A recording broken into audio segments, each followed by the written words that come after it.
కూరగాయలు, పండ్లు, నీళ్లు, పాలు, పెరుగు, రాత్రి మిగిలిపోయిన అన్నం, కూరలు ఒకటా రెండా ఏది పడితే అది ఫ్రిడ్జ్లో పెట్టేసి ఎప్పుడో గుర్తుకు వచ్చినప్పుడు తీసుకొని తినడం అందరికీ అలవాటు అయిపోయింది. కానీ కొన్ని పదార్థాలను ఫ్రిడ్జ్లో పెట్టడం ప్రమాదకరం.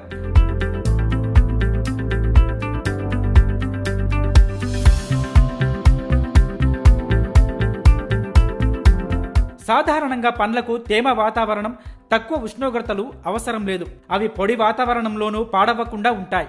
కానీ చాలామంది పండ్లను ఫ్రిడ్జ్లోనే పెడుతుంటారు. ఇలా పెడితే వాటిలో ఉండే నీటి శాతం, రుచి, పోషకాలు తగ్గిపోతాయి. మామిడి, అరటి వంటి పండ్లలో ఎంజైమ్స్ నశిస్తాయి.